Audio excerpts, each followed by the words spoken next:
January. It's the month where the nights are dark, the weather's terrible, and to top it all off, the household bills arrive in the post with the excesses of Christmas needing to be paid for. This time of year can be extremely stressful on couples, especially if one partner has not been open and honest about finances with the other. I discovered my husband's secret spending when I got home early one day.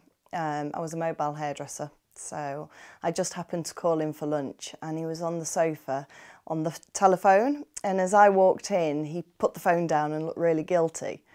When I questioned him, he was like, nothing, there's nothing wrong. And there was a pile of papers next to him. When I picked them up, it was a court order for us to be in court that day because we was about to have the house repossessed. Financial issues are one of the most serious things that couples have to contend with.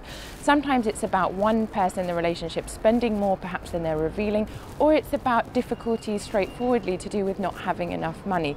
The main thing is, though, it tends to lead to difficulties if it's not discussed. For many couples, opening dialogue, being truthful and planning a way of clearing the debt is usually the best way of sorting any financial problems. But for some, the betrayal can be the final nail in the coffin for a relationship. We split up. And after about 6 months, he went to live in America. So it was, the first 6 months was just confusing, and by the time I'd come out of that, he'd moved away. Research by law firm Slater Gordon shows that millions of us avoid talking to our partners about how much we spend, how much we owe, and what we're doing with our joint accounts. If you suspect your partner of having debt, then the thing to do is to talk to them. Try and find out what the issue is, because you may be able to resolve it yourself. If you can't and they don't admit to it, but you seriously suspect them of having that debt, then the thing not to do is to go rifling through their things. You will be breaking the law. My advice is speak to a solicitor, find out what your rights are and what action you can take. I trusted him.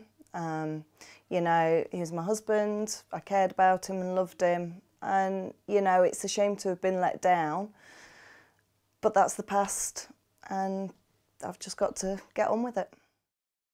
A really good way of making sure that your partner is open and honest about their financial difficulties is to make it clear that you're not going to be cross with them, that you're not going to be angry, that actually you want to hear about it and you want to help.